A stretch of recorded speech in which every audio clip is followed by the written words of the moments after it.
The new MacBook Pros are here with modern processors and a slightly newer keyboard and True Tone displays. But here's a question. Is what's here actually enough to make professionals trust these machines? You know what, before we get into all of that, we should honestly just start with the basics. This MacBook Pro looks exactly like the last MacBook Pro. It has the same 4 Thunderbolt ports, it has the same touch bar, it has basically the same Retina display. The only external thing that has changed is the keyboard. Apple says they redesigned it to make it quieter, and in our testing it is in fact just a little bit quieter. The other thing that's new here is they've added True Tone to the display, which we've mostly turned off because we care about color accuracy. We were all set to really get into that issue of trust and talk a little bit about the stuff that's eroded it over the years for pros. But then we got a curveball. Last night, which is a week before you're watching this now, this happened. The problem though is that this chassis, the MacBook Pro, cannot cool the i9 properly. When you look at renders, and I'm using Adobe Premiere, after a few seconds, we're starting to see some very serious throttling. So, Riker sitting. It's Tuesday, July 24th, and Apple has just admitted that there is in fact thermal throttling at every single model of the new MacBook Pros. They've released a statement, which I'm gonna read, and they've released a software fix that's available right now. So here's their statement. Following extensive performance testing under numerous workloads, we've identified that there is a missing digital key in the firmware that impacts the thermal management system and could drive clock speeds down under heavy thermal loads on the MacBook Pro. A bug fix is included in today's macOS High Sierra, yada, yada, yada. We apologize to any customer who's experienced less than optimal performance on their new systems. Okay. Key takeaways here. Apple's not changing their performance results. They say it's still the same. We are going to retest all of that. We're going to redo all of our tests, so stay tuned for that later in this video. To really get into it, we actually need to talk to one of those professionals who does professional stuff with it. And hey, look over there. It's Viren Pavik. He's one of those. He edits videos and directs videos and does photography. We should talk to him.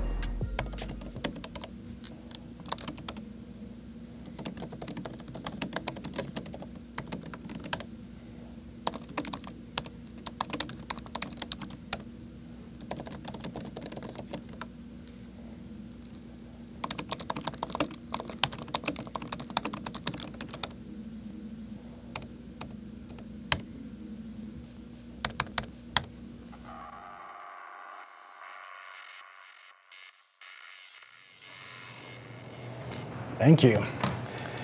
All right, so in front of me, we have the new laptop, the Dita we're just talking about, and to my left, or your right, is my personal laptop, the 2016 MacBook Pro with the touch bar, the one that kicked off the entire redesign of this line. The 2018 build is thoroughly modern with super powerful specs. It's on par with the Windows laptops that came out earlier this year. And Apple's getting better at updating processor for the MacBook Pro line, but a better way to ask Dita's question about trust is this. Does the power of this thing offset the hassles? For the past few days, I literally locked myself inside one of the conference rooms in our office in order to compare these two machines. I benchmarked Premiere Pro, Final Cut 10, and just use it for my everyday tasks. But there are a couple of areas I really want to focus on now. Hey, Viren, actually, you know what? Can we just talk about the specs for another minute? Because there's a lot going on here. Hey, Dieter. Hey, buddy, how's it going? Okay, so there's the T2, which handles a bunch of the internal machinations of the computer. There's faster DDR4 RAM, and there's this new faster SSD, which does file operations stupid quickly. There's also the fact that you can get a 6-core processor on this, which is actually more than a standard iMac. Yeah, and you can get this i9 processor as well, which is really powerful. Scrubbing through footage worked really well, rendering files worked well as you expect them to. Realistically, you probably want to do a couple of things at the same time, so let's spread out that RAM power, 32 gigabytes of it in this case. So I opened up Spotify, Lightroom, After Effects, and I screen recorded my entire process, which might have been an overkill. I noticed the laptop struggling a bit, the mouse cursor was just kind of jaggy? That's not a word. So I just decided to stop the screen recording. Anyway, once the video was done, I started exporting them on both machines at the same time. So I was going to show you the results of my MacBook Pro compared to the new MacBook Pro, but at this point it seems like old news. So instead, let's talk about the performance of the i9 MacBook Pro before and after the software patch that Apple released earlier this week. All right, let's start with Premiere Pro first. In both of the tests, before and after the patch, the export times were basically the same, 11 minutes and 35 seconds. Once I switched to Final Cut Pro, I noticed some improvement. What used to be a 4-minute and 35-second export now was down to 2 minutes and 26 seconds. So yeah, thermal throttling was an issue, Apple released an update, and looks like they've fixed it. As for Premiere Pro, we still need to run a few more tests to have more conclusive results. To be blunt though, it wasn't that much faster than my 2-year-old MacBook. The improvement was as little as 10%. For now, the only thing that we can assume is that Premiere Pro isn't optimized for this machine yet. Okay, back to our regularly scheduled programming. A lot of the time we work out in the field, covering events which require us to shoot, edit, and deliver videos in a matter of hours. More often than not, I just found myself leaving the 2016 MacBook Pro behind because the 2015 version had better battery life. Also, I didn't want to deal with dongles, but that's another topic. Dongles. I heard dongles. I'm always here to talk about dongle life. You heard it correctly. Okay, but jokes aside, it is a genuine source of angst for people with these computers. Yeah, the point is that there was kind of like the 1-2 punch here. I didn't trust the battery, I didn't want to deal with the dongles, so just bring my old MacBook with me.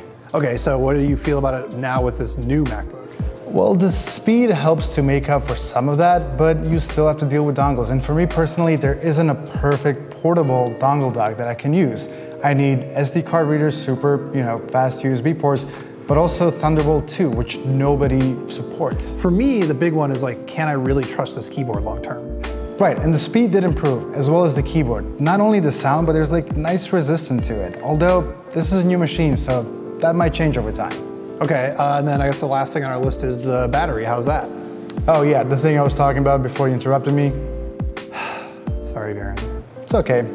Anyways, so what we know about battery in this machine, that it's slightly bigger than before, but that's meant to offset the more powerful processors. And I really don't care if my battery lasts longer for, reading, surfing the web, watching movies. I want it to last long for more intense video editing. The 2016 MacBook Pro lasts about 3 hours, maybe less, and as far as I can tell, this one is about the same. Not saying it's worse, but it's definitely not better. Now, at the top of the video, I asked, can you trust this machine that's sitting in front of Darren? And I asked if all the extra power can offset the hassles that come with it.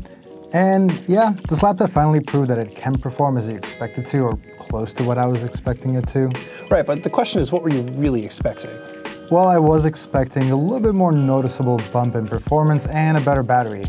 I didn't get that bump in performance, and I definitely didn't get a better battery. Yeah, but the question here, honestly, is maybe everybody's expectations were just too high. Everybody's frustrations about the Mac got laid on top of this, unibody frame. The same frame thing really can't handle thermals.